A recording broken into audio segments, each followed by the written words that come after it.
Salam alaikum, bonjour Monsieur Hidoussi, Oh, bonjour, oh, bienvenue à notre live, مرحبا بك في هذا اللايف تاع la page d'Ostolona spécial, puisque nous recevons aujourd'hui le professeur Hidoussi, Razi Hidoussi, ancien ministre de l'économie. Vous étiez notamment, je pense, le premier ministre de l'économie de la République algérienne, puisque ce poste n'a jamais existé avant votre arrivée. C'est dire l'importance qui était donnée à l'économie. Donc, bienvenue, Monsieur Hidoussi. Nous allons aborder ensemble un certain nombre de sujets autour de l'économie, autour des perspectives économiques. Qui sont avec malheureusement une analyse de la situation qui est nécessaire avant de se projeter dans un proche avenir et un moyen avenir. Voilà, bienvenue Monsieur Hidoussi. Peut-être un petit mot je vous en prie. Bien, très bien, merci beaucoup. En tous les cas, quand vous m'avez posé la question, vous m'avez dit qu'il faut parler d'économie, de perspective économique. J'ai découvert que je n'en ai pas parlé en fait depuis 30 ans. La dernière fois que j'en ai parlé, c'était le premier semestre 1991. Bon, voilà. Et j'ai écrit beaucoup. Si les gens qui s'intéressent, dont c'est le métier, les enseignants, j'ai écrit énormément de pages et j'ai écrit beaucoup ces derniers temps parce que ça s'est compliqué beaucoup ces derniers temps. Là, je vais en parler, ça va être difficile parce que je vais reprendre un chapeau que j'ai perdu il y a longtemps, celui d'un acteur de l'économie. Je crois que c'est important, j'en parle aujourd'hui parce que j'ai été acteur, ce n'est pas seulement sur le plan théorique. Donc, on a travaillé beaucoup sur l'économie pendant longtemps, dans la planification. Ensuite, on a été acteur, c'est-à-dire on a agi dans la société. Et je voudrais commencer par dire une chose extrêmement importante. L'économie, ce n'est pas une technique, ce n'est pas une science, et ce n'est pas une affaire d'autocrate. Ça, c'est important. L'économie, c'est une affaire sociale et politique. Ceux qui font de l'économie, c'est les gens. Tous les jours, aujourd'hui, la moitié, partagée en gros en deux. Une partie qui fait de l'économie qui est visible, dite vue par le secteur public, les instituteurs, certains boulangers, pas tous, certains agriculteurs, pas tous, les gens qui travaillent dans l'industrie, qui travaillent dans les transports. Mais la moitié de l'Algérie fait de l'économie, comme on dit, de façon informelle, c'est-à-dire elle fait de l'économie, mais elle n'est pas déclarée en train de faire de l'économie. C'est pour bien dire que c'est une affaire sociale et politique, ce n'est pas une affaire économique, on n'en parle pas comme ça, comme on en parle dans la presse. Pourquoi je le dis? Parce qu'il y a un phénomène qui est aujourd'hui massif, général, qui a beaucoup existé longtemps. Quand on dit ce qu'on écrivait en 66, 67, déjà ça a commencé un peu de langue de bois. La période de la charte nationale, c'était une partie de langue de bois extrême. On parlait de l'économie sans savoir de quoi on parlait. Et aujourd'hui, ça a atteint un stade. Moi, j'ai regardé la presse. Ces derniers temps, je la regardais souvent. J'ai regardé la presse ces derniers temps et c'est illisible, totalement illisible. Il y a une espèce de discours qui est, on relativise la réalité. La réalité n'est pas là. On la transporte avec un langage dans un discours. Je pense que c'est le discours des gens du gouvernement quand ils se rencontrent entre eux, ou le discours des fonctionnaires quand ils parlent au gouvernement qui n'a rien à voir strictement avec la réalité. Et on le verra dans l'exemple. Ça, c'est pénible déjà, parce que en réalité, on découvre que l'économie, ce qui fait vivre l'Algérie, est une chose dont on ne parle pas, dont on ne sait pas parler. Il y a un discours là-dessus qui est un discours de secte. C'est pratiquement des gens entre eux qui ont une langue et ils se parlent entre eux. Ils ne parlent pas aux autres. Et cela, on le retrouve dans tous les journaux.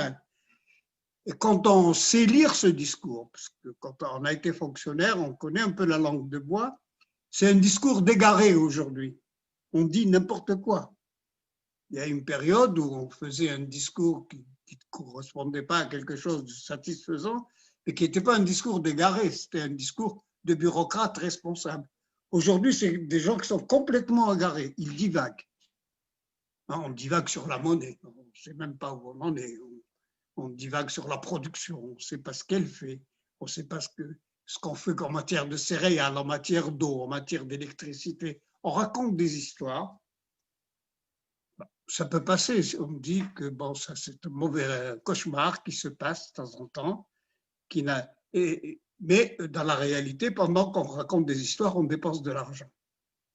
Et on appauvrit les gens. Alors voilà un petit peu, si je résume un petit peu ce qui se passe, il y a donc un discours d'égaré, et pendant qu'il y a ce discours, il y a un gaspillage de l'argent. Un gaspillage qui ne se renouvelle pas, c'est-à-dire on ne gaspille pas, on ne met pas de l'argent quelque part pour qu'il rapporte, comme on le fait dans un commerce, mais on gaspille de l'argent, on le dépense de différentes manières. Ce qui me frappe, et c'est la dernière remarque que je fais, il y a un seul endroit que je conseille aux gens de regarder très bien où on parle d'économie, c'est les procès politiques. Actuellement, on a 10 procès par jour, et pendant 10 procès par jour, il y a toujours le juge qui relit les papiers d'un expert comptable. Alors, qui dit, Monsieur X, combien il a reçu? Des milliards. D'où viennent ces milliards et où vont ces milliards? C'est au moins ça de la vraie économie. On sait que monsieur a touché 40 milliards, que ces 40 milliards sont venus d'une banque, que certainement cette banque, uniquement par une opération financière, a été mise en faillite et que la moitié de cet argent a été gaspillé. Ça, on voit de l'économie réelle. C'est le seul discours économique que j'ai eu sur l'Algérie. Voilà un peu ma remarque initiale qui va me permettre ensuite peut-être de rentrer dans la réalité. Merci, M. Hidoussi. Justement, vous parliez de réalité.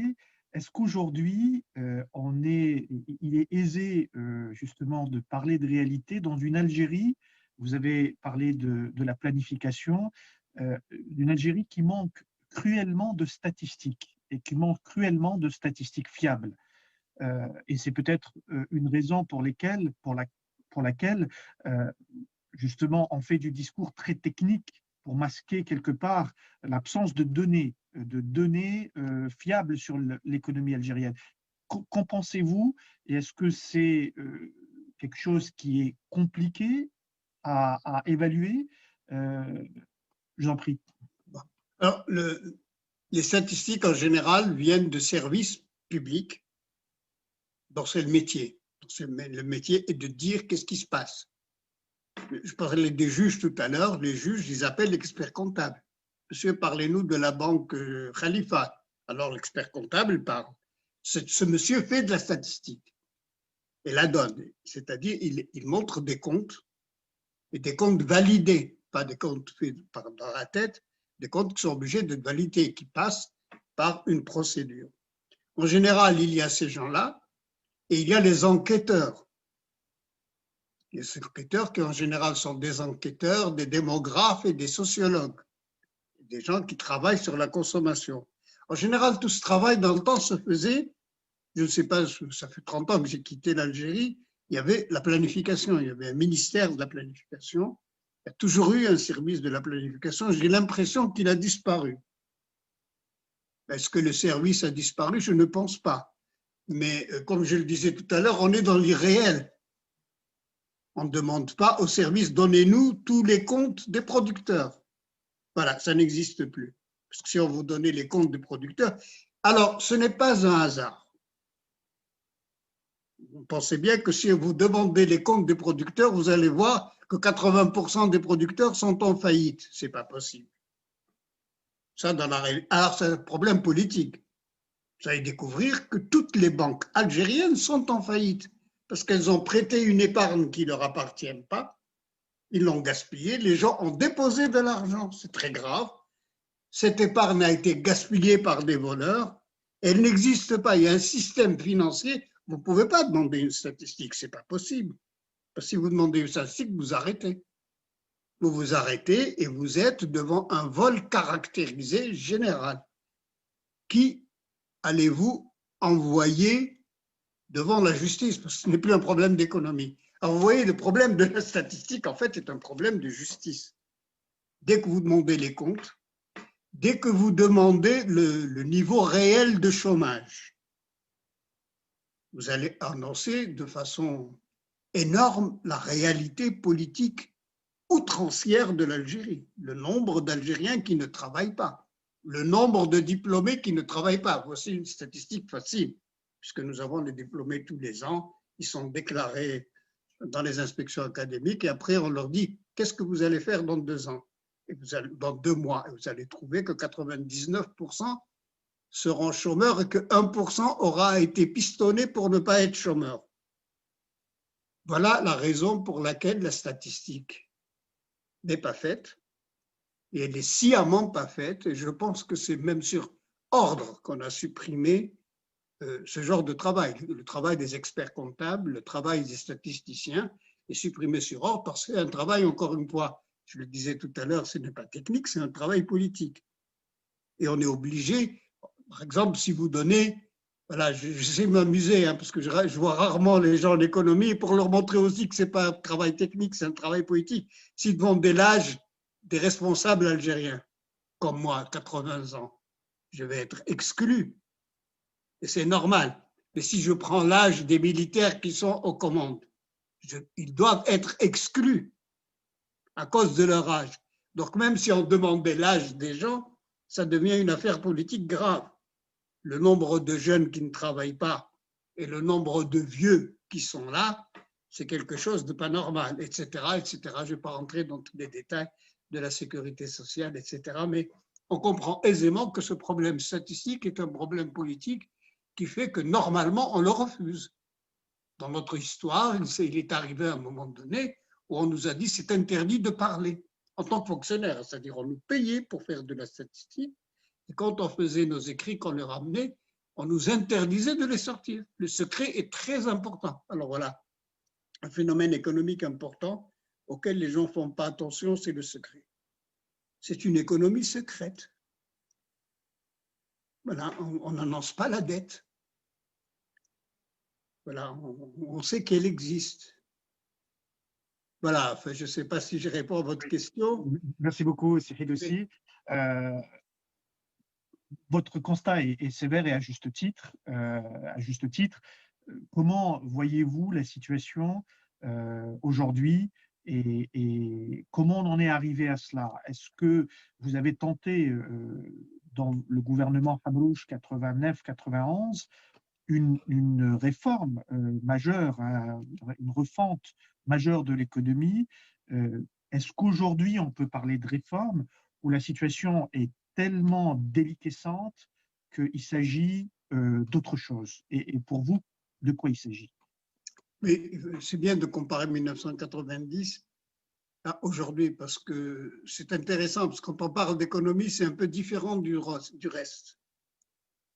Si on n'a rien fait politiquement depuis 1962, donc on dit on est toujours à essayer de régler le problème du pouvoir en 1962. C'est simple, on a 60 ans devant nous, on sait quel type de constitution il faut, mais on n'a pas d'expérience de changement.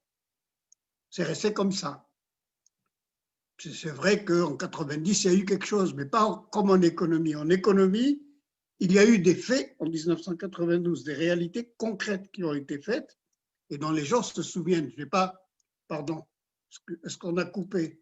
Non, non, on vous entend, monsieur le Alors, je ne vais pas revenir là-dessus, mais je ne vous vois plus, donc vous me dites si ça s'arrête. Hein. On vous entend. On vous entend. Voilà. Donc en 1990, on a eu la possibilité de faire une réforme économique qui s'est arrêtée au bout d'1 an et demi pour des raisons politiques, on revient toujours à la même chose, mais les gens ont des faits. Ils savent par exemple que des fonds de participation ont été créés, que ça a existé. Ils savent que des monopoles ont été supprimés. Ils savent qu'il y a eu une banque nationale indépendante pendant cette période. Donc une politique monétaire pendant cette période. Et puis après, ça a redisparu. En fait, ce qui s'est passé en Algérie, j'ouvre une parenthèse, c'est qu'en 1992, il y a eu une décision réfléchie, centrale de l'État en disant à partir d'aujourd'hui, c'est moi qui commande l'argent de A à Z. On ne laisse plus les gens, comme ceux qui ont fait la réforme économique, s'amuser à nous déstabiliser l'État de nouveau. Je crois que ce qui était important en 1992, lorsque ce qu'on appelait le régime des janvieristes est arrivé, en janvier, la principale décision, ça a été celle-là, de centraliser totalement l'économie, qui a donné après, évidemment, tout ce que l'on sait. C'est-à-dire qu'à partir de ce moment, la corruption a été énormément multipliée. Elle s'est élargie sur toute l'Algérie et elle a pris la dimension que prenaient les résultats des recettes pétrolières. Bon, mais aujourd'hui, la situation n'est pas celle de 1988, de 92. Aujourd'hui, l'État a tout le pouvoir économique. Donc, il faut supprimer tout ce pouvoir de l'État. C'est-à-dire, en fait, tout ce qui a été fait de 1992 à aujourd'hui, je schématise, est à ramasser dans une grande valise et à jeter à la poubelle. Tout ce qu'on connaît aujourd'hui comme procès, tout ce qu'on voit comme déperdition d'argent, tout ce qu'on voit comme vol, tout ce qu'on voit comme misère, parce que ce n'est pas seulement le vol qui est grave, c'est la misère en face et le chômage en face qu'il y a en vol, tout cela est à mettre à la poubelle. On n'est plus à la réforme. En 92, on a parlé de réforme. Aujourd'hui, il faut qu'il y ait un État qui disparaît et un nouvel État qui se construit, sur le plan économique et sur le plan politique. Voilà, en gros, je ne sais pas si je peux aller plus en détail. Bien sûr, M. Fidoussi, certains disent, les idéologues, entre guillemets, de cette période-là, avancent des exemples ici et là d'économie coréenne où justement l'armée serait sortie du pouvoir politique pour s'adresser pour les fameux chaebols coréens voilà, activer, donc sortir des monopoles, enfin voilà, plutôt public et activer avec des monopoles privés. Est-ce qu'on peut construire une économie avec des monopoles privés? Écoutez, ce qu'on a fait en Algérie en 92, une économie, c'est un marché. Vous analysez une économie à partir d'un marché. Vous dites ça fonctionne si quelqu'un produit, va vendre, vend au prix qu'il veut, dont il est satisfait à quelqu'un qui a de l'argent pour le consommer. Vous dites là, ça fonctionne. D'accord ? Que ce soit coréen, français, chinois ou ailleurs, ça fonctionne. En Algérie, il n'y a pas de marché. En Algérie, ce qu'on appelle le marché est un marché politique. Ce sont les politiciens qui décident du marché, qui décident où est le monopole de production, qu'est-ce qui monopole. Voilà, je décide de faire des voitures que j'achète n'importe comment, je ne sais pas où. Je raconte ce que je lis maintenant à la justice. Voilà, monsieur X a acheté un avion et fabrique des voitures. C'est un marché politique. Ensuite, monsieur X va vendre la voiture au prix qu'il a entendu dans le secret tout seul avec monsieur Y. En attendant, il s'est fait prêter 90% par une banque qu'il ne rembourse pas. Bon, comment voulez-vous comparer ça à la Corée? Pour comparer, il faut qu'il y ait un marché. En Corée, il y a un marché. Vous allez acheter un portable qui a été fabriqué par un Coréen qui est vendu à l'exportation. Donc, ce que les Algériens doivent retenir, c'est qu'il y a quelque chose qui est inhumain sur le plan des principes, sur le plan des valeurs, sur le plan de la morale, dans un pays musulman, qu'il y a un marché politique au lieu qu'il y ait un marché libre. Nous avons dit il faut qu'il y ait un marché libre. Ça, on l'a dit. Mais on n'a pas parlé de marché politique ou de marché coréen, etc. Ensuite, on nous a dit ah oui, vous avez dit libre parce que vous n'êtes pas socialiste. On revient toujours, bon, ce n'est pas la peine de parler de socialisme. En 92, c'était un thème, ce n'est plus un thème aujourd'hui. Mais même si ça devenait un thème, c'est important d'en parler. Là, à partir du moment où il y a un marché, c'est que ça fonctionne. Dans des systèmes socialistes où les marchés ont fonctionné, ça a marché en parallèle, ça a marché en partie. En 1992, nous n'avons pas dit d'ailleurs qu'il y avait un marché libre, puisque l'argent appartenait à l'État et que les fonds de participation étaient des fonds publics qui appartenaient au Trésor. Donc, ce n'était pas un marché libre. Mais les entreprises devenaient libres. les entreprises dépendaient de leur expert comptable. Vous voyez, donc on rentre dans des détails, c'est intéressant, de tout ce qu'on a raconté sur 92. C'est normal qu'on raconte n'importe quoi, parce que c'est quelque chose qui a fonctionné. Donc, il faut bien détruire ce qui a fonctionné. La destruction, c'est de créer un marché parallèle. En 1992, les janvieristes, le lendemain de notre départ, je dis bien le lendemain, je ne veux pas citer des noms, le lendemain, il y avait le marché politique. Le lendemain, les céréales se sont mis à vendre par 3 personnes dans toute l'Algérie, avec une subvention décidée par eux pour vendre du blé, de la farine et du pain, systématiquement. Tout le monde le sait, mais voilà. Donc, ça, je ne sais pas si ça s'appelle la Corée ou pas, je crois que c'est ça, c'est des discussions d'autocrates. Ce sont des fonctionnaires qui aiment, et c'est un langage incompréhensible pour les Algériens. Les Algériens ou n'importe qui veut un marché, et un marché contrôlé par les producteurs et par les gens qui touchent l'argent. Les producteurs produisent, les salariés veulent être bien payés et les consommateurs consomment. Et si quelqu'un vole là-dessus, oui, l'État intervient ou n'importe qui, ou le commissaire de police intervient pour calmer les gens. Mais le reste, pour moi, c'est de la littérature. Pour une petite boutade, Monsieur Hedussi, peut-être que certains ont lu en diagonale Adam Smith et la main invisible du marché. Ils se sont dit, ah, tiens, invisible, c'est bien ça. Oui, oui, je crois que ce qu'ils ont vu, c'est surtout invisible. Absolument. Voilà. Et c'est un marché politique, ce n'est pas un marché invisible. C'est pas Adam, voilà. Et Adams n'était pas assez doué pour savoir ce que c'est qu'un monopole militaire. Hein. Absolument. C'est venu après lui. Voilà. Absolument. Marx connaissait, mais lui, non. Oui, pardon. Oui. Je vous en prie, vous parliez, Hedussi, de marché. Voilà, on ne peut pas être aussi clair que ce que vous avez dit. Hein. Le marché est politique, c'est des chaises gardées, et c'est le cas jusqu'à présent sur plusieurs typologies de marché. Qu'en est-il de la monnaie? Que pensez-vous de ce qui est devenu du dinar algérien depuis la tentative d'en faire une monnaie avec une banque centrale en 91, en 89? Bon, en 91, on a mis en place une banque centrale qui devait travailler pendant 3 ans. Ensuite, elle devait encore connaître une nouvelle réforme. Parce qu'il faut bien, pourquoi pas beaucoup comparer 92 à aujourd'hui. À 92, on n'avait pas d'État. En 92, on a décidé de préparer, au bout de 3 ans, des élections et donc construire un État. Et donc, on avait une banque centrale qui n'avait pas de chef d'État. Mais on avait dit à l'époque que cette banque centrale, premièrement, était libre. Deuxièmement, ne prêtait pas de l'argent. C'est très, très important. Très important. Et troisièmement, contrôler des banques qui étaient libres. Voilà ce qu'on avait en 92, en gros, très schématiquement. Aujourd'hui, qu'est-ce qu'on a? On a quelque chose de terrible. On a des banques qui n'ont pas de capital.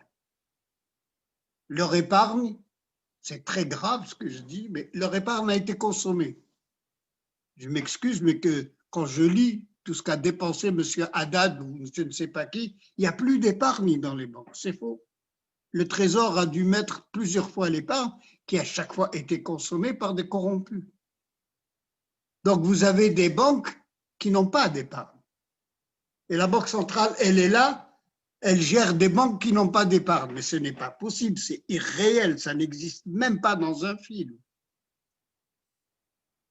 Et qu'est-ce qu'elle fait, la Banque centrale? N'ayant pas des banques, donc toutes nos banques, je dis bien toutes nos banques, sont en principe des banques en faillite. N'importe quel comptable vous dira qu'elles sont en faillite. D'ailleurs, je lisais dans la presse d'hier et d'avant-hier que rien que M. Khalifa, il a mis 3 fois une banque en faillite. Et même, il dit que lui, il n'a pas mis en faillite, que ce sont d'autres qui l'ont mis en faillite, que lui, il a laissé des milliards. Mais on ne les retrouve pas. Et tout le monde sait que cette épargne qui est déposée par des gens, hein, ce sont des salariés et des producteurs qui ont mis leur argent dans leur compte dans les banques. et qui sont garantis par le Trésor public, n'ont plus cette épargne. Comment voulez-vous qu'elles aient le droit de créer de la monnaie ou de prêter? Donc, elles n'ont pas le droit, elles sont en faillite. Qu'est-ce qui reste? Il reste la Banque centrale. Qu'est-ce qu'elle fait puisqu'elle n'a pas de banque? Eh bien, tous les jours, elle fabrique de la monnaie. Et elle fabrique de la monnaie sans contrepartie. C'est la décision qui a été prise, je crois, il y a 3 ou 4 ans, en disant, à partir de maintenant, on a une petite difficulté, on va fabriquer de la monnaie. On est déjà dans 3 ou 4 ans de fabrication et on va continuer. Mais on fabrique de la monnaie sans contrepartie de production. Personne n'a fait une production qui, sur un marché, on revient au marché de tout à l'heure, il faut un marché qui donne une production qui permet de créer de la monnaie. Mais on n'a pas ce marché qui donne de la production et on n'a pas de production. Et on fabrique de la monnaie. Mais ça s'appelle quoi? Si vous ouvrez un billet de banque simple algérien, vous allez lire tout à fait en bas que c'est les gens qui font de la fraude sont envoyés au camp de concentration à vie. Alors je dis que notre banque centrale, le chef doit être dans un camp de concentration à vie. Et je sais bien que ce n'est pas le chef, je ne le veux pas, je ne le connais pas personnellement. Mais au moins c'est lui qui a donné cette décision, qui a fait son discours à l'Assemblée et qui continue de le faire. Tous les jours, on fabrique de l'argent. Mais c'est du faux argent. Alors, s'il vous plaît, dites-moi, sur le plan religieux, qu'est-ce que ça veut dire? Et sur le plan de la fonction publique, qu'est-ce que ça veut dire? Et sur le plan des règles comptables, des règles que connaissent tous les experts comptables, qu'est-ce que ça veut dire? Ce n'est pas possible. Donc, la banque centrale qu'on a aujourd'hui, c'est un fabricant de fausses monnaies, point. Il n'y a rien d'autre. Et c'est un fabricant de fausses monnaies qui, en plus, doit changer cette fausse monnaie en devises, lesquelles ne sont pas de la fausse monnaie. Donc, il prend les devises du pétrole et avec beaucoup de fausses monnaies, il les transforme en devises. Ça veut dire quoi? Ça veut dire qu'il aura de plus en plus de billets et que pour transformer ces billets en monnaie, il ne peut pas. Donc, il va les dévaluer. Et les dévaluer, ça veut dire que les consommateurs vont payer plus cher ce trafic. Donc, c'est un, je ne sais pas, chez les musulmans, on appelle ça du vol. C'est ce vol-là dont parle le Coran. Quand on dit on coupe les bras et les pieds, c'est de ces gens-là qu'on parle.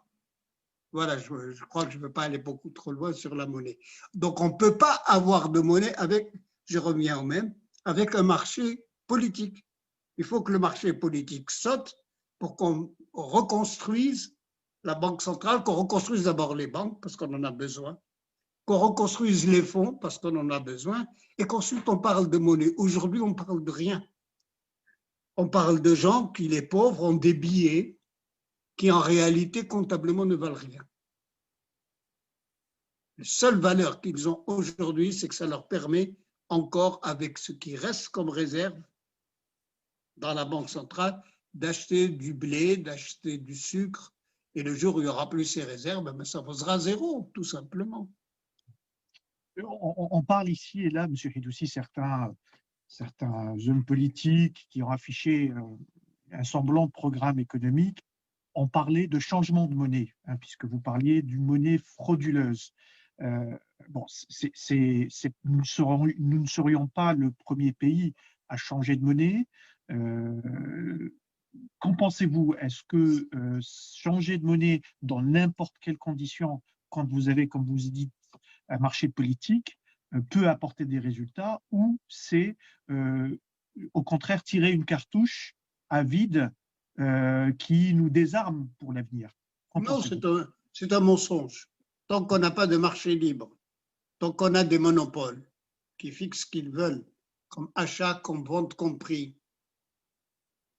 on n'a pas de monnaie. C'est faux. C'est faux, on n'a pas de monnaie. Tout simplement. Si un expert comptable va vous dire quelle est la vraie monnaie aujourd'hui, il va dire qu'elle est égale à zéro. Donc, quelle que soit la monnaie qu'on change, elle est égale à zéro. Mais la réalité, c'est qu'une monnaie se fixe sur des échanges. Il faut que vous achetiez ou que je vende, que vous m'achetiez et que vous vendiez. Mais s'il n'y a pas de vrai marché, si tout ça est organisé par des bureaucrates, je n'ai pas de monnaie, non. Je n'ai pas, je peux imaginer, mais là je fais de la théorie pure, hein. Je peux imaginer, je réunis tous les bureaucrates, tous les voleurs, et je leur dis, entre nous, on se réunit, on crée une coopérative et on crée notre monnaie. Quelle est la monnaie qui nous arrange? Peut-être que ça peut fonctionner. Mais sinon, pour la réalité des Algériens, pour les 40 millions d'Algériens, ce n'est pas possible ni d'échanger de monnaie, ce n'est pas possible. Il faut changer d'abord le marché, il faut changer, pour changer le marché, il faut changer le monopole et il faut changer l'État. Ce n'est pas possible autrement. Absolument. C'est pour ça que c'est différent de 92. En 92, je pouvais dire, je peux bricoler en attendant qu'il y ait des élections libres. Mais aujourd'hui, ce n'est pas possible, c'est imbricolable. C'est tout à fait très fort comme message, M. Hidoussi. Est-ce que, par exemple, vous parliez de la nécessité d'avoir des banques aujourd'hui, dans tous les pays du monde, hein, la banque, au-delà des services financiers, gère du risque, gère transfert du risque, offre des services financiers. Voilà, on parle beaucoup plus de clichés d'enregistrement en Algérie. Est-ce que vous êtes, par exemple, est-ce qu'il ne faudrait pas ouvrir le marché bancaire à des acteurs privés mais sérieux pour pouvoir créer des banques en Algérie? Là, vous parlez de l'avenir. Hein? Oui. Donc, j'ai dit, il faut partir de A. Hein? A, donc, il faut changer d'État. Bon. À partir du moment où on a changé d'État, il faut d'abord, quelle est l'économie qu'on met en place? Parce qu'il faut qu'il y ait des échanges pour parler de monnaie. L'économie qu'on met en place, c'est une monnaie économie pour moi, ce que j'ai appelé dans tous mes papiers, enfin qu'on retrouvera facilement, l'économie endogène, je la détaille. C'est-à-dire, c'est l'économie qui va aujourd'hui fabriquer ce qui est urgent, qui répond aux besoins essentiels des gens. On commence par ça, on n'a pas trop de choses. OK? Alors, imaginez aujourd'hui qu'il y a un autre État, et que dans cet État, il y ait encore, vous voyez, je suis très optimiste, je ne sais pas combien de mois ça va durer, il y a encore un peu de réserve. Eh bien, c'est le seul capital que vous avez, le seul. Vous avez du capital qui est peut-être enfoui chez les gens, dans leur maison, dans leurs bijoux. Si ces gens ont confiance, ils vont sortir leur argent, parce qu'ils ont envie d'en profiter, ils ont envie de construire une maison, ils ont envie d'ouvrir une boutique. J'explique ce qui se passe. Vous commencez donc par créer la confiance dans le marché et par dire aux gens, voilà ce que vous allez produire. J'ai des informaticiens, je vais produire tout ce qui est l'économie dynamique aujourd'hui, hein, par exemple. Comment je vais les aider? J'ai besoin de ces banques-là. Parce qu'il faut que les banques rendent des services. Je peux aujourd'hui, puisque nos banques sont avec un capital égal à 0, je ne vais pas mettre du capital, moi, et personne n'a de l'argent à mettre là-dedans. L'économie est privée. Il faut que les banques trouvent leur argent. Elles peuvent commencer par rendre des services. Les banquiers sont là, ils travaillent, ils rendent des services aux gens. Les gens ont des capitaux, ils vont essayer de fabriquer quelque chose, de rendre le service financier. Pour schématiser moi-même, si j'ai un marché sur les biens communs, urgents que je vais créer, qui représentent 90% de ce que se consomme l'Algérie, pratiquement tout est là-dedans, il manquera peut-être quelques voitures 4x4, hein, mais quelques fêtes, quelques mariages, mais tout le reste sera un besoin essentiel de l'Algérie, l'eau, etc.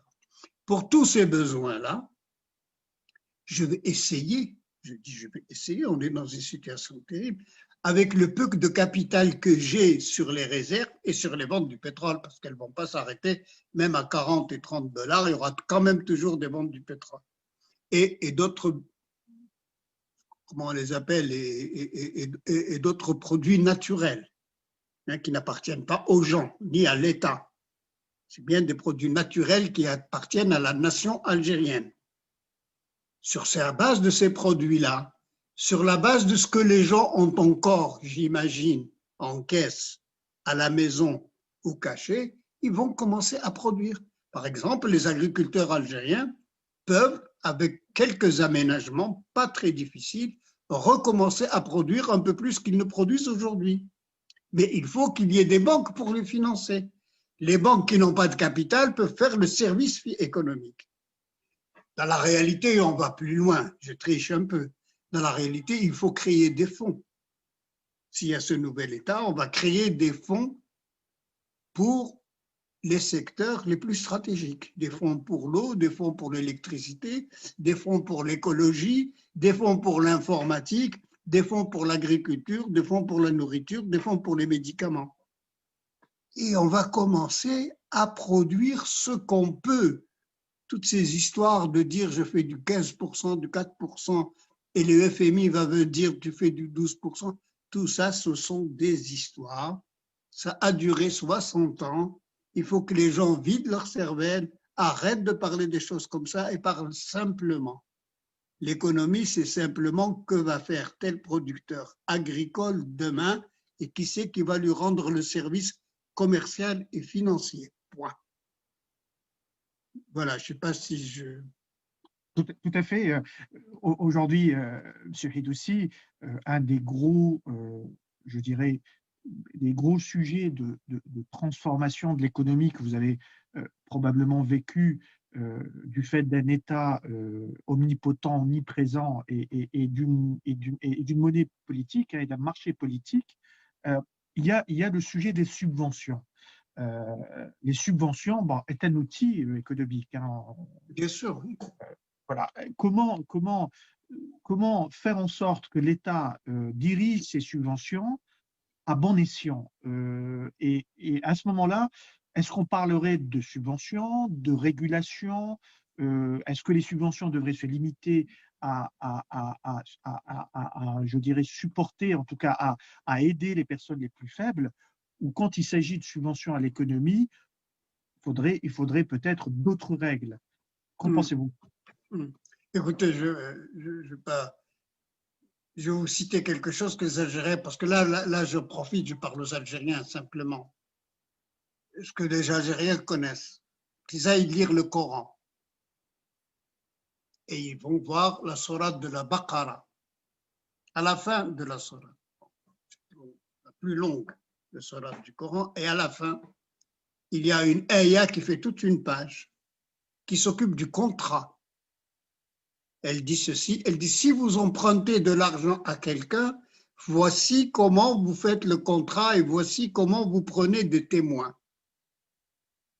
Ce n'est pas un hasard, c'est très central.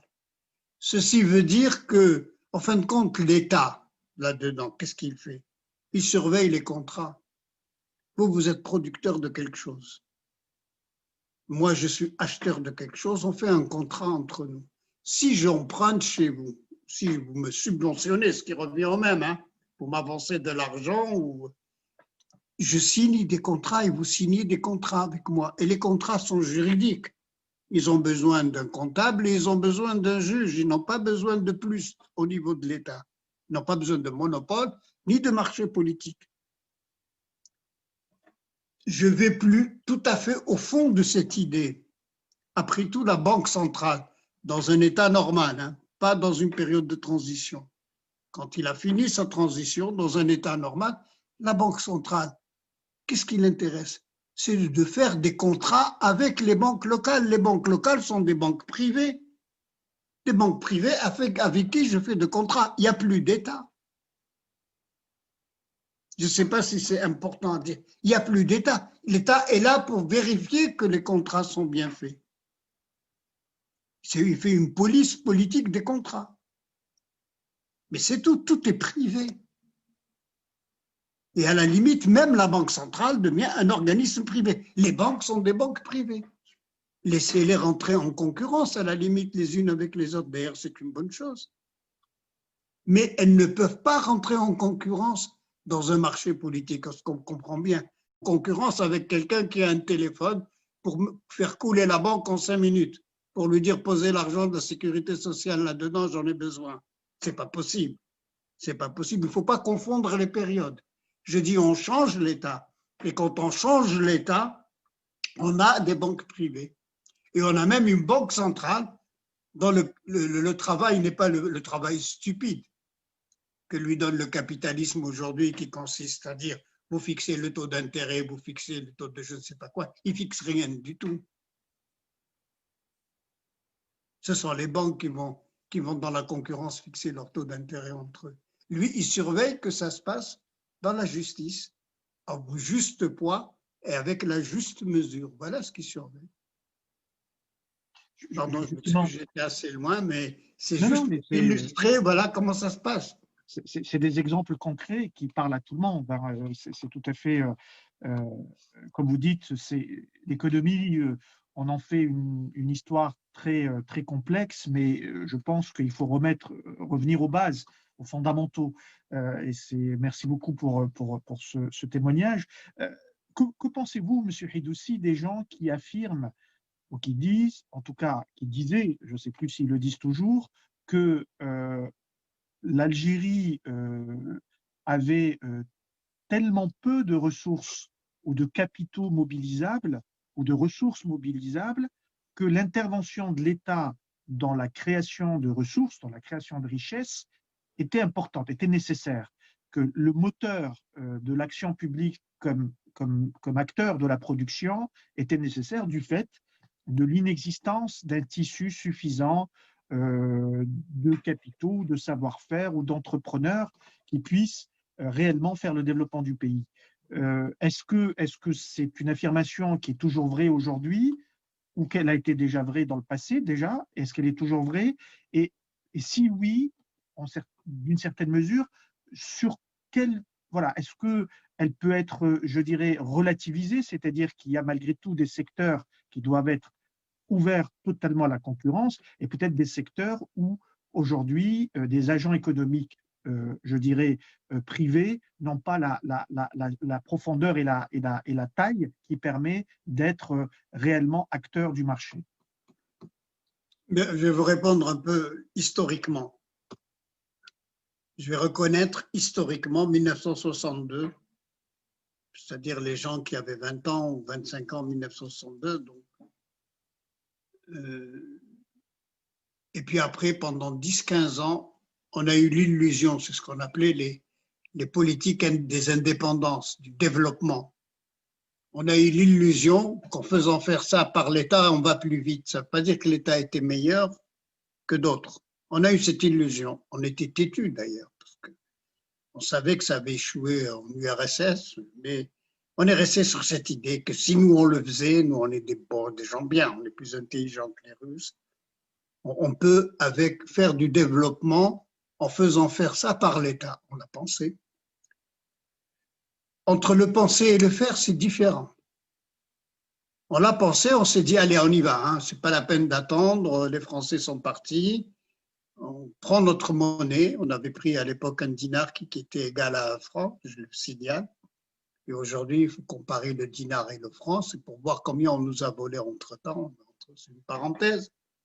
Donc, et on a dit, on y va. On prend ce qui est là. On prend les biens vacants, et puis on prend les terres agricoles, et puis on prend le peu d'usines qu'il y a du côté de Maison-Blanche. Et puis si on en construit des nouvelles à Annaba, à Hajar ou ailleurs, on les prend aussi. On les prend.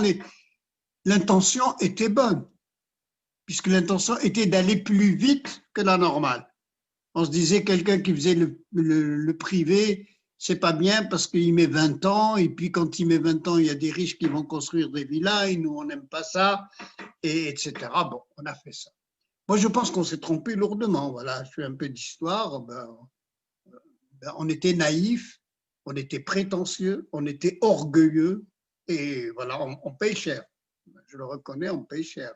Si on devait passer devant le tribunal, il faut passer honnêtement devant le tribunal. Mais on a changé d'avis entre-temps. On a changé d'avis quand? On a changé d'avis quand on a vu que les chefs politiques, au lieu de suivre cette idée d'aller plus vite, qui était possible, peut-être, j'en sais rien moi maintenant avec tout ce que j'ai vécu, mais qu'est-ce qu'on a dit? On a dit, ben c'est simple, on va mettre des DG, des PDG, on leur donnait des monopoles. Allez, toi tu es le PDG de Sonatrach, tu as le monopole de tout ce qui est pétrole. Et tu es forcément le copain de l'homme politique, ça y est, on te l'a donné. On a créé des bandes, la bande du pétrole, la bande de la sidérurgie, la bande de l'autogestion, la bande de je ne sais pas quoi. Et en fait, avec 20 PDG, réunis autour de 10 bandits armés et militaires, on faisait de l'économie. Et je reviens à ce marché, donc je reviens pas. Donc, cette comparaison ne se fait pas en réalité. La réalité, ce n'est pas que l'économie publique est meilleure que l'économie privée. La réalité, c'est que l'économie dirigée par 10 militaires qui contrôlent 20 PDG et qui contrôlent la monnaie de ces 20 PDG, ça suffit. Ça va être mis à la poubelle. Après, on lui donne le nom qu'on veut. Moi, on peut débattre. Moi, je suis pour le contrat. Je suis pour que les privés agissent ensemble et qu'ils signent des contrats entre eux. Comme ça, on est sûr que non, on ne se trompera pas. Hein, c'est eux qui font leur argent, c'est les salariés qui se battent. Par contre, il y a une question importante. Il y a des choses qu'il faut protéger. Il faut protéger, pas au nom du secteur public, il faut le protéger au nom de la collectivité. Les Algériens veulent que l'eau soit protégée. Je prends un exemple. Ils veulent que l'école soit protégée. Ils veulent que la santé soit protégée. Parce que les gens, et c'est politique, dans leur majorité le veulent, on le fera. C'est-à-dire, on dira, ce secteur sera public, ou ce secteur sera autogéré, ou ce secteur sera mixte. On choisira la meilleure formule. Il ne faut pas avoir une idée fixe, c'est ceci ou cela. On choisira la formule qui va le mieux. Voilà un peu comment je réponds. Et à ce moment-là, c'est ce qui s'appelle les biens communs. Il y a des biens communs qui sont protégés pour tout le monde. Tout le monde rentre à l'hôpital. Et tout le monde est subventionné et on fait fonctionner. Moi, je ne vois pas de problème théorique là-dedans. Je vois, c'est vrai que le bien public doit rester un bien collectif, ça ne veut pas dire un bien d'État. Encore une fois, c'est fini, ça, cette histoire-là. Pour moi, en tous les cas, hein, j'ai 80 ans, je ne sais pas, je le dis, mais je n'aurai jamais le temps ni l'occasion de le voir vivre. Mais je dis, moi, je n'y crois plus. Les gens le font et ils signent des contrats. C'est beaucoup mieux de signer des contrats que d'être public ou privé. Voilà. Merci, c'est un sujet, je pense, absolument, je pense que c'est un sujet qui va faire couler beaucoup d'encre, puisque beaucoup de programmes politiques traduisent quelque part voilà, des questions idéologiques et justement des questions de la frontière entre le service public, comme vous dites, le service public qui est issu d'un contrat et le service public qui est l'action de l'État, justement doit être bien comprise, et je pense que c'est du devoir du nouvel État de bien identifier ce qu'est, comme vous dites, le service public qui doit être assuré dans des conditions d'efficacité et de financement et de fonctionnement suffisant, et que doit être issu du travail et de la concurrence.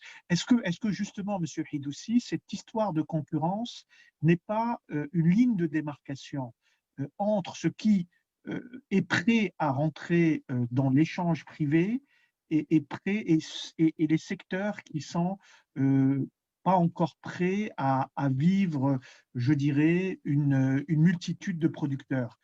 Est-ce que ce n'est pas par exemple, sur cette ligne de démarcation que peut justement se développer des analyses et des propositions? Vous voulez, la question est simple. Hein, vous avez 40 millions d'Algériens. Demain, vous créez des chambres de commerce. On a fait ça déjà en 90, d'ailleurs. Ça peut commencer un petit peu à marcher. C'est très mal marché, d'ailleurs. Enfin, c'est de la rigolade. Ça a commencé par des procès. Mais vous créez des chambres de commerce dans toutes les villes. L'économie doit être, on l'a pas dit, doit être décentralisée. Hein. Cette économie centralisée, c'est terminé. Dans cette économie décentralisée, partout, il y a des chambres de commerce. Ces chambres de commerce, c'est qui? Ce sont des gens qui ont de l'argent et qui veulent produire, qui veulent fabriquer, qui veulent ouvrir des usines, qui veulent ouvrir des épiceries. Donc, ils viennent avec leur argent et leur épargne. Et la banque qui est là. Et ces gens-là, c'est eux qui vont dire, écoutez, nous, d'accord, c'est bien de faire, par exemple, de fabriquer des médicaments, mais je ne peux pas. J'ai besoin de 20 chercheurs et j'ai besoin qu'on les paye pendant 10 ans parce que je n'ai pas de quoi les payer.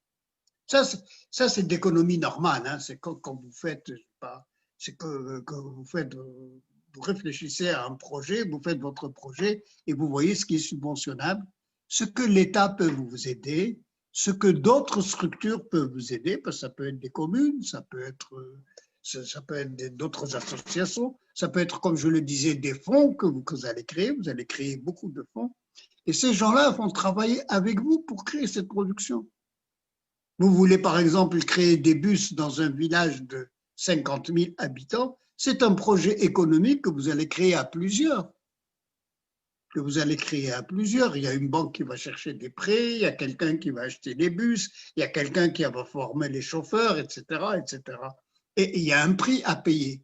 Ce qui est important de voir là-dedans, c'est ce que vous avez appelé tout à l'heure les biens publics. Il y a deux choses qui sont importantes. Combien on paye comme salarié?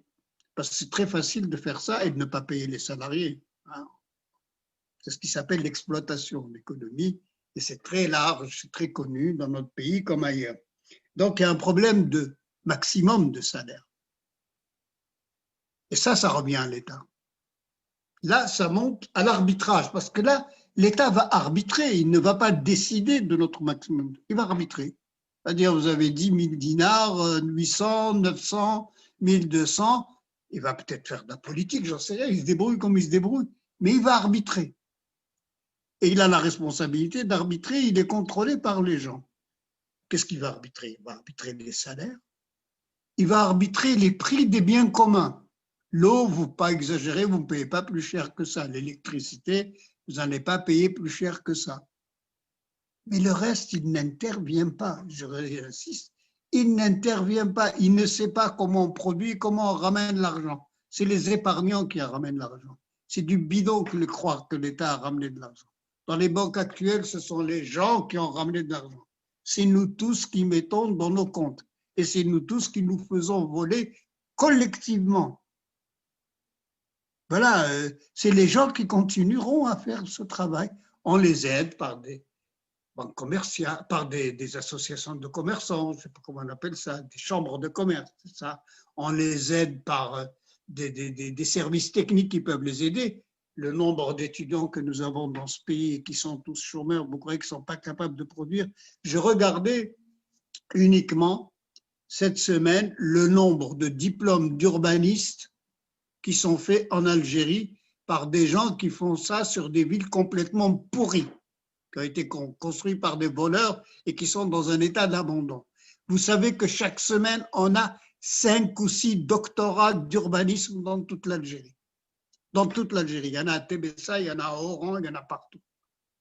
Et pourquoi ils ne sont pas en train de travailler sur des villes perdues? Voilà, et il y a du travail. Combien ont-ils besoin de petites entreprises pour retaper les appartements bidons qui ont été construits dans toutes les villes? Je ne suis pas en train de faire le travail, c'est fatigant à mon âge, hein, je l'ai fait quand j'étais jeune. Mais voilà, il y a du travail. Et ce travail-là, je ne dis pas qu'il peut être fait parce qu'il faut le financer, il faut de l'épargne pour le financer, il faut des étudiants pour le financer. Voilà, enfin, je m'excuse, mais je ne vois pas beaucoup de problèmes, moi, là-dedans. Oui, voilà. je pense il y a un problème de régulation, il y a un problème de prix, il y a un problème de salaire où l'État doit être là. Il y a un problème de fonction publique, on n'en a pas parlé. Aujourd'hui, il faut refaire toute la fonction publique. Enfin, je peux parler de l'économie, je peux parler de la fiscalité, du domaine, de tout. C'est monstrueux. Partout, on a installé des autocrates, c'est-à-dire on a installé des guichets de gens qui viennent se faire payer dans la corruption et qui ne feront pas le travail en plus. Ce n'est pas possible. Tout ça est à refaire. Il faut refaire tous les examens de ces gens-là. Je m'excuse, mais ce que je veux dire, c'est que c'est arrivé à un état tellement grave qu'il faut refaire tout ça. Il faut reconstruire tranquillement une économie et il faut reconstruire tranquillement un système financier et il faut reconstruire tranquillement un État qui ne se mêle pas de ça. Avec Et un qui contrat passe en social et politique. Voilà, Exactement, voilà. avec un contrat social et politique, monsieur Edouci, tout à Voilà, fait. voilà. Oui, bien Tout à sûr, fait. il est social parce que déjà les biens communs, c'est déjà social, les salaires, c'est Absolument. déjà social. Voilà, oui, oui. Absolument. Vous avez parlé, monsieur Edouci, d'économie endogène, Oui. principe nécessaire pour pallier à l'urgence, comme vous dites, des produits de consommation quotidienne, d'urgence, hein, de première nécessité. Que pensez-vous dans un monde qui est quand même assez mondialisé, hein, aujourd'hui en économie, où les échanges font partie intégrante, hein, depuis déjà plusieurs siècles, mais de plus en plus, de manière beaucoup plus accélérée, beaucoup plus intégrée, de la création de richesses. Que pensez-vous de cette, au-delà de l'urgence, de l'intégration d'une potentielle économie algérienne à le système de création de valeur internationale, voire à la division internationale du travail? Bon, je vais dire des bêtises parce que moi, ça fait longtemps que j'ai quitté le pays. Je ne veux pas trop m'avancer sur l'état des lieux. Quand j'étais là-bas, en 90, il y avait encore un secteur public. Il y avait des cadres. Hein. Je ne peux pas vous répondre aujourd'hui. Ce que je sais, c'est une chose simple. L'Algérie est un marché de 40 millions de personnes. Si ce marché est dynamique, c'est ce que j'appelle le marché endogène, si ce marché est dynamique, tous les étrangers viennent, c'est de bonnes affaires pour eux. C'est un bon marché, il est productif, ils consomment, ils viennent, il n'y a pas de problème. Je ne vois aucun problème. Celui qui ne vole pas, il vient. Tout dépend de la manière de traiter ça. En 1990, à la période où personne ne savait où on allait, où on préparait des élections, où il y avait une démagogie énorme, énorme de 50 partis, je crois, je ne me souviens plus du chiffre à l'époque, qui avaient tous leurs solutions algériennes. En ce moment-là, alors qu'on avait zéro en caisse, il n'y avait pas un fonds comme aujourd'hui, un petit peu quelques mois de fonds, il y avait zéro de fonds. Eh bien, à ce moment-là, un appel aux investissements dans le secteur public sur 3 mois a donné 5 milliards de dollars de demandes d'argent de gens qui savaient que le pays était instable. Ça veut dire quoi? Ça veut dire que les gens qui font des affaires, ils y vont. Hein. Aujourd'hui, avant, c'était compliqué à voir. Regardez les Chinois aujourd'hui. Allez dire que quelqu'un ne va pas aller en Chine. Ne va pas en Chine. Il va vous dire, je vais en Chine et la meilleure ville de la Chine, c'est celle qui vient de régler le problème du Covid-19. Et je vais là-bas. Donnez-moi un restaurant, j'y vais avec mon argent, je finance à 100%. Même si je hais les Chinois. Donc le problème n'est pas politique. Le problème, c'est une économie capable de rapporter de l'argent. Et ce que pense un étranger, c'est exactement ce que pense un Algérien. Si un Algérien a confiance, il met son argent. Si un Algérien a confiance, si un étranger a confiance, il met son argent. L'autre raison pour qu'il mette son argent, c'est l'état de droit. C'est normal. Il vient mettre de l'argent, il ne va pas demander si on est des corrompus, si on va lui donner des commissions, comme je l'entends, je ne sais pas quoi, si on va lui dire on est le plus fort, on va avoir de l'or, vous allez acheter la montagne là-bas au cuivre du côté de Tébessa et vous allez transformer tout ça en engrais. Ce n'est pas ça qui l'intéresse, ce genre de bêtises. Ce qui l'intéresse, c'est qu'il y a un état de droit. S'il n'est pas content, il va voir le juge et que le juge existe. Et que le juge ne répond pas par coup de téléphone. Ça, oui. S'il y a ça, il ne vient pas. Vous voyez, tout revient à l'État. Tout revient à l'État. Si demain il y a une justice libre, ils viendront. Moi, je me souviens, en 90, ils me disaient, c'est très bien ce que tu racontes, on ne te croit pas du tout, parce que tu n'es pas un militaire, donc tu n'as aucun pouvoir, mais tu viens de nous faire lire des textes juridiques qui sont internationalement valables. Donc, on n'a rien à dire contre ça, et sur ces textes, on te prête de l'argent ou on rentre. Voilà, je m'excuse. Je pense que l'échange international peut être extrêmement dynamique, il peut être extrêmement ouvert avec beaucoup de précautions. Les précautions que nous prenons, c'est nous qui les prenons. S'il vient pour me faire des voitures, des 4x4, alors que j'ai besoin d'abord d'aspirine, je dis non, je m'excuse, d'abord l'aspirine, ensuite les 4x4. Voilà l'économie endogène. L'économie endogène, d'abord, je m'excuse, je veux que les poulets soient fabriqués dans mes fermes à moi, chez moi, avant de les acheter ailleurs.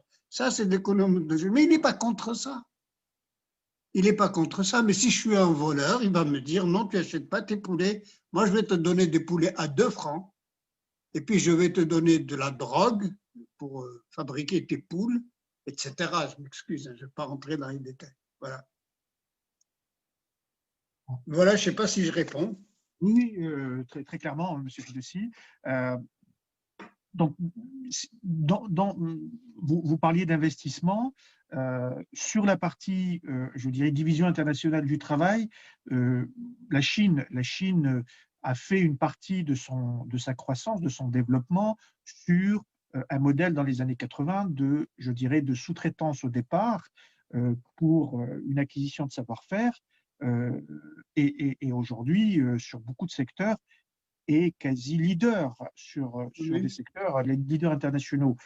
Est-ce que aujourd'hui, c'est un modèle qui a été, je dirais, adopté notamment par des pays qui sont partis de loin, comme l'Algérie, hein, nous, sans partir, sans voir très loin, hein, des pays frontaliers, voire un pays comme la Turquie qui a commencé avec la sous-traitance et qui ensuite à capitaliser et des ressources financières et des ressources humaines et de la technologie. Donc, quelque part, que pensez-vous de l'intégration de l'Algérie aussi dans la division internationale du travail? Je vous ai un peu répondu rapidement. Je vous ai dit en 90, c'était possible. En 90, on a créé des fonds avec des entreprises publiques qui avaient des cadres. Et ce qu'on a vendu en fait aux étrangers, on leur a dit écoutez, venez vous vendre des bons cadres. Et ils étaient intéressés. Je dis, en 6 mois, il y a eu 5 milliards de projets d'investissement. Ça s'est arrêté parce que, bon, politiquement, on s'est arrêté. Bien. Aujourd'hui, on est en retard parce que si vous allez voir quelqu'un, vous dites attendez, l'idée que vous venez d'avoir, elle existe en Chine, elle existe en Inde, elle existe en Corée, c'est gentil, mais déjà, c'est sûr, ça fonctionne. Je peux fabriquer des pneus, je peux fabriquer des ordinateurs, je peux fabriquer des médicaments. Donc, si vous voulez, à mon avis, on a pris du retard. Donc, maintenant, ce qu'il faut faire, c'est autre chose, c'est de lui dire, j'ai un marché. Est-ce que tu veux venir à ce marché? C'est ça ce que j'appelle l'économie endogène. J'ai un marché solide qui satisfait les biens de base. Est-ce que tu veux venir? Oui, là, il faut faire. On fait la même chose, en fin de compte. On ouvre à l'étranger, mais on n'ouvre pas pour créer, pour qu'il vienne faire son usine de pneus, lui. Je pense qu'il l'a fait déjà.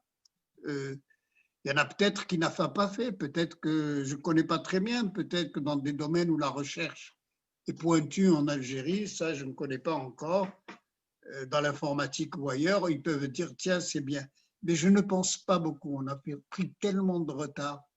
J'ai dit, on a eu un discours complètement dégaré, lointain, quand je vois les ministres qui me parlent encore comment ils vont faire la place à la place de M. Takouk faire une autre voiture. Comprenez qu'on est très loin de ça. Il faut y aller d'abord en mettant de l'ordre. Et dans la division du travail, il n'y a pas de division du travail, il y a un échange d'intérêts. Et s'il y a des intérêts qui conviennent, les gens viennent. Ça, la seule expérience que j'ai, c'est celle des années 90. Les gens viennent, c'est positif, ils sont pas contre. Absolument. Absolument. Justement, on parle de compétences. Vous avez connu une période où l'Algérie avait encore des cadres. Aujourd'hui, beaucoup de ces cadres-là continuent à être formés, et beaucoup en partie.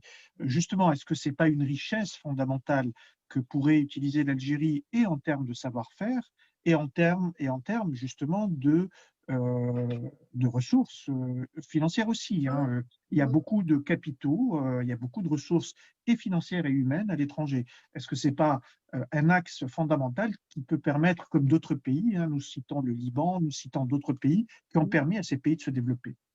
Mais moi, je vous ai cité un exemple, mais je ne veux pas dire des choses que je ne connais pas.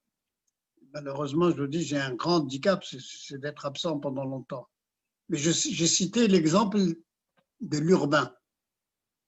L'urbain, parce que je reçois des images, je connais les 4000 logements construits à Sétif, la ville de, je ne sais pas comment elle s'appelle, à Constantine, je connais très bien, parce que toute la famille y habite.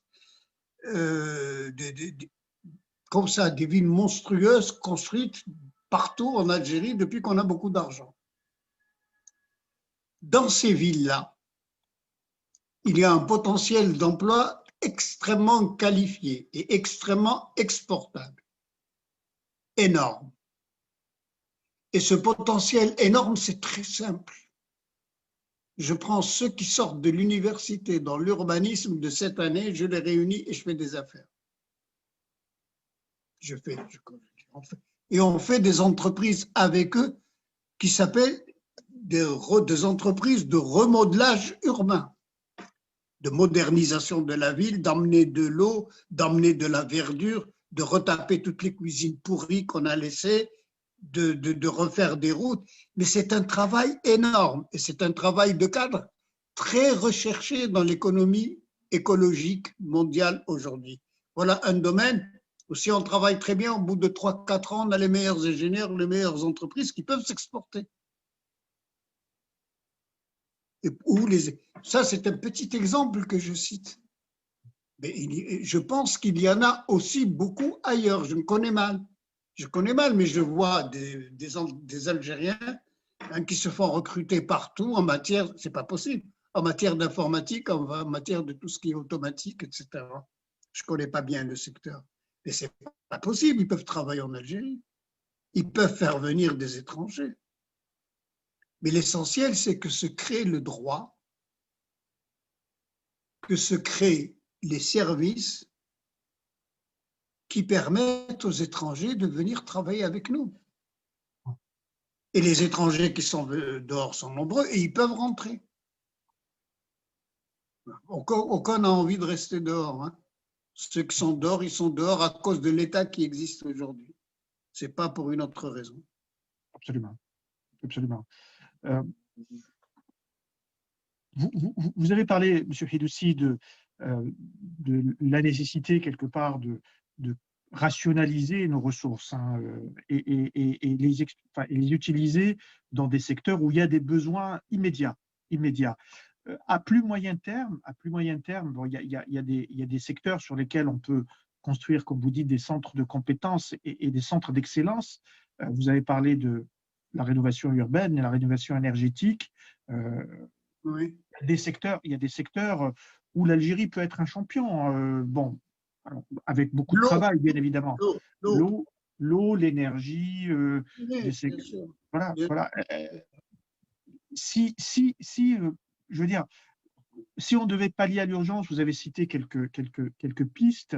À moyen terme, comment faire du marché algérien, qui est malgré tout important à 1,40 million, ce n'est pas négligeable, mais qui, pour peser dans les échanges internationaux, a besoin quelque part d'une existence, je dirais d'une taille peut-être un peu plus importante. Est-ce que vous ne pensez pas que l'Algérie a tout intérêt pour construire déjà, pour démarrer son économie, vous avez répondu par quelques pistes, mais à moyen terme, de s'inscrire dans un espace de cohésion économique et monétaire un peu plus grand. Et je cite très clairement hein, le Maghreb, ou bien l'Afrique. Est-ce que vous ne pensez pas que cette question qui est politique est avant tout aussi économique? Moi, je pense que, comme ça, hein, rapidement, très rapidement, qu'en quelques mois, on peut le faire avec la Tunisie sans aucun problème. Sans aucun problème. Y compris sur le plan de l'encadrement des gens, de la langue, des compétences. Les Tunisiens ont un peu plus de compétences et un peu moins d'argent. Donc, on peut le faire. Pour moi, il n'y a pas de problème. Un peu plus difficilement du côté du Maroc, parce que pourquoi c'est plus facile pour la Tunisie? Parce que l'économie rentière est moins faible, est moins importante, moins dangereuse. Par contre, du côté des Maroc, elle continue de pencher mal comme chez nous, ça va être très difficile. Mais pourquoi pas? Si c'était possible au Maroc comme en Tunisie, je dirais immédiatement oui, et immédiatement sur le plan monétaire. Il ne faut pas oublier qu'entre 91, malgré le problème du Sahara qu'on nous présente toujours comme une méfiance, on allait faire une monnaie commune. On avait beaucoup travaillé là-dessus entre les trois pays. Il y a 3 ans, quand la Tunisie a eu les problèmes qu'il y a eu, le changement de régime qu'il y a eu, j'ai été appelé, j'ai discuté avec eux et il y avait de quoi. D'ailleurs, l'Algérie a donné l'argent. C'est dramatique, quand on gère mal, on gère mal. L'Algérie a donné de l'argent. Avec cet argent, on pouvait faire une monnaie commune, sans problème. On pouvait transformer ça dans un fonds d'endettement et faire une monnaie commune. On l'aurait fait aujourd'hui, au lieu d'attendre à la queue là-bas dans les bus en se méfiant des Libyens. Bon, voilà. Moi, je pense que côté maghrébin, c'est fondamental. Côté marocain, si vous allez à Oujda, les facs sont en Algérie. Les ports sont en Algérie. Tout est faisable, que ce soit du côté. Je parle de nos intérêts et de leurs intérêts, il n'y a pas de problème. Il y a un problème politique, c'est tout. Moi, je pense qu'au niveau du Maghreb, le Maghreb que je connais, voilà, les 3 pays, il n'y a pas de problème. Aucun problème. On peut avoir une monnaie commune assez vite. Voilà. J'espère que les gens vont vous écouter, en tout cas à travers Bostourouda, puisque je pense que si on veut peser quelque part, solidifier un peu nos positions, il n'y a pas d'autre choix. Et le marché, comment voulez-vous dire, je veux créer un marché pour créer une économie, et puis quelqu'un vous dit, qu'est-ce que vous pensez d'un marché de 90 millions, vous lui dites non, je préfère 40. Non, mais il faut tomber sur la tête, quoi. Et j'espère qu'à un moment, on arrête de tomber sur la tête. Voilà. Absolument. Vous disiez, Monsieur Hidoussi, alors, si vous permettez, hein, puisqu'on aborde un sujet qui est très intéressant, et vous avez une connaissance aussi assez fine des pays de la Tunisie, peut-être du Maroc, etc. On a beaucoup parlé de complémentarité économique, puisqu'il faut quand même des échanges équilibrés entre les pays pour que chacun. Voilà. Quel type de complémentarité vous voyez les plus compréhensibles par nos amis et nos frères tunisiens, marocains, libyens et mauritaniens? En 90, on n'avait plus d'argent, quand j'étais aux affaires. On a libéré les produits agricoles. Les Marocains étaient tout contents de vendre leurs oranges et leurs tomates en Algérie. Et nous, on a vendu notre mouton qui était raqueté par les douaniers et par les policiers. Chaque mouton qui passait, il fallait qu'ils payent. On a libéré un petit peu ça. Ils vendaient leurs moutons partout au Maroc. Bon, mais je cite un exemple comme ça. Les matériaux de construction, ça s'est libéré en espace de 3 mois. Il n'y avait plus de pénurie de matériaux de construction parce qu'ils passaient dans toutes les régions. Les employés, les salariats circulaient très bien entre la Tunisie, l'Algérie et le Maroc. Les médecins venaient travailler en Algérie dans les universités, à Constantine et ailleurs. Les complémentarités sont énormes. Et je vous dis, voilà, là aussi, ce n'est pas à l'État de faire ça, de se casser la tête pour savoir faire des réunions à n'en plus finir entre ministres pour savoir comment ça se passe. Il faut laisser les gens circuler. Il faut laisser les gens circuler et il faut faire de la régulation. Nous, on est là pour que la balance soit bien, pour que les prix soient justes. Il ne faut pas que quelqu'un nous vole. Voilà, et il ne faut pas qu'on vole quelqu'un d'autre. C'est tout. Il faut enlever tous ces endroits où il y a des voleurs. Il y en a plein à la frontière tunisienne et marocaine. Voilà. Je m'excuse, je vais bien rigoler parce que c'est la fin un petit peu, non? Absolument, absolument. Je pense qu'on a bien abordé quelque part les défaillances du marché, de l'économie, de la création de richesses, des investissements. Voilà, si vous avez un mot à dire sur Monsieur Hidoussi, sur l'évolution, les perspectives qui peuvent être, après bien évidemment un État de droit, après je dirais une refonte de la régulation. Si vous pouvez donner des conseils sur quelques secteurs ou quelques manière d'aborder un certain nombre de sujets et surtout des priorités, puisque bon, on a bien compris qu'il y avait des besoins d'urgence qu'il fallait remplir dans le cadre d'une économie endogène, mais on parle d'une économie mondialisée aussi, donc quelque part on voudrait aussi être capable d'échanger un produit semi-fini, un savoir-faire ou un produit fini. Si vous pouviez, enfin si vous aviez quelque part la possibilité de donner des priorités sur quoi il faut tout de suite se mettre d'accord et essayer d'avancer. Oui, bon.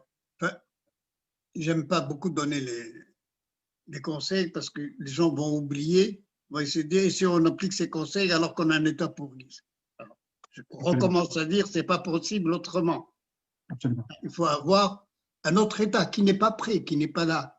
On va construire l'économie avant de construire l'État. Ça va être le même problème qu'en 90. Parce que l'État, ça met du temps. L'économie, ça ne met pas de temps. C'est tous les jours qu'on travaille et qu'on mange. Bon. Ce que je dirais, c'est tout de suite, la première mesure qu'il faut prendre, il faut dire ne touchons pas à ce qui reste comme réserve.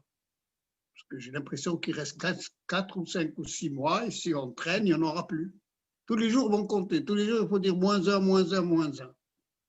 Et quand il n'y en aura plus, ça sera très grave. Parce qu'il faut quand même un levier au départ. Ça, c'est la première mesure. La deuxième, c'est le droit. Il faut tout de suite mettre un état de droit et reconstruire une administration économique très vite. Vous aviez parlé de la statistique tout à l'heure, on ne revient pas là-dessus. La prévision des biens publics, parce qu'il faut bien connaître quels sont les biens de consommation de masse, ce que les gens... Ceci passe par un débat. C'est long, mais ça passe par un débat.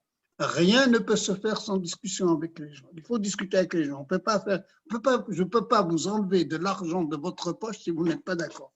Il faut que ça soit bien mis en tête. Ceux qui disent ça sont des menteurs. Ils n'enlèvent rien à rien. Ils volent, c'est tout. Bien. La deuxième, donc, c'est d'avoir du droit qui permet aux gens de faire confiance. Et ensuite, moi, je crois, on peut créer des fonds tout de suite. Des fonds pour les dossiers d'urgence et en même temps, mobiliser les compétences.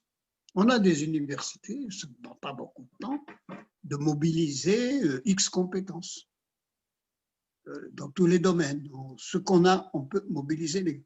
Alors, on partirait avec des fonds pas difficiles à créer.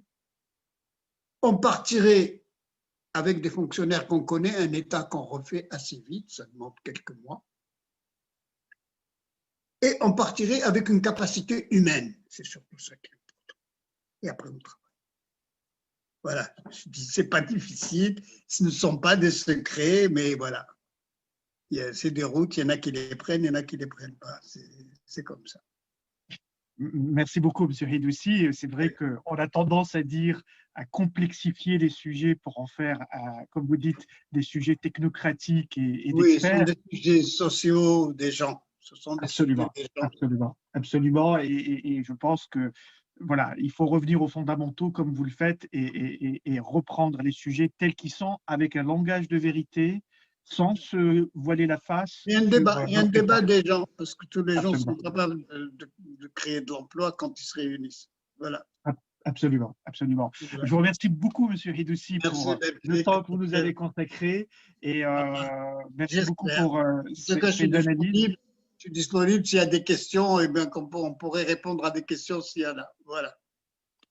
Écoutez, là, je peux. Une autre fois, non. Voilà, une prochaine fois. J'ai pas vu. Voilà. Nous, on aimerait bien faire de l'interactivité, mais cette fois-ci, ça va être un peu compliqué. Voilà, je suis un peu à la barre, mais une prochaine fois, Inch'Allah, on essaiera de répondre aux questions. Merci beaucoup, M. Ridoussi, et à très bientôt. Merci. Au revoir. Au revoir. Merci. Au revoir.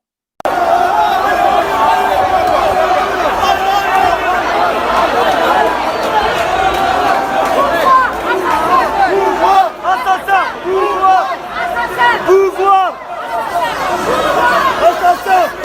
اختطاف الناس اختطاف واستعمال العنف نضال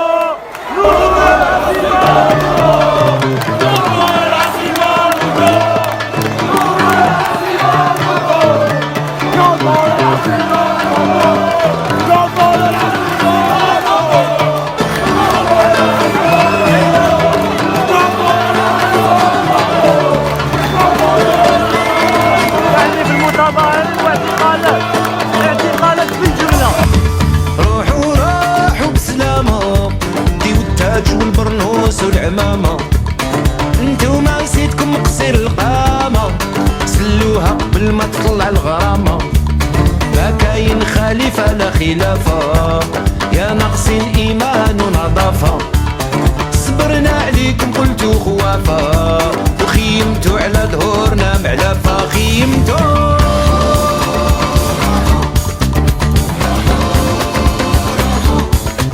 صايا خلصت الحكاية، وسكتنا 20 سنة كفاية. خلصت الحفلة يا وجوه الغملة، غريب طفيق عليكم الحملة. والله ما نزيدو معاكم دقيقة، 62 وحنا بالشقيقة. عرفنا ساسكم جيبة وسريقة، وعروقو ما زالها عميقة ما زالها. روحو روحو روحو خير ليكم تروحو. روحو روحو روحو مالا بيكم تروحو.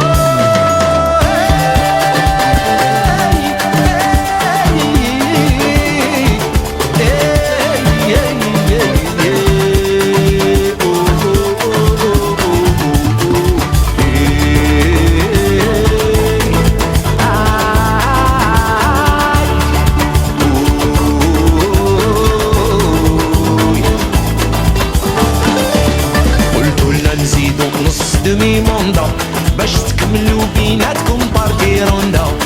كنتو العهد وماشي غير عهدة، 20 سنة وانتوما القلة باردة. حصلنا معاكم راكم رشقتو هنا، وحدكم بيريمي يا القلاية. واليوم الجيري وقفت على ضربها، نساو رجال وشبان من كل جهة.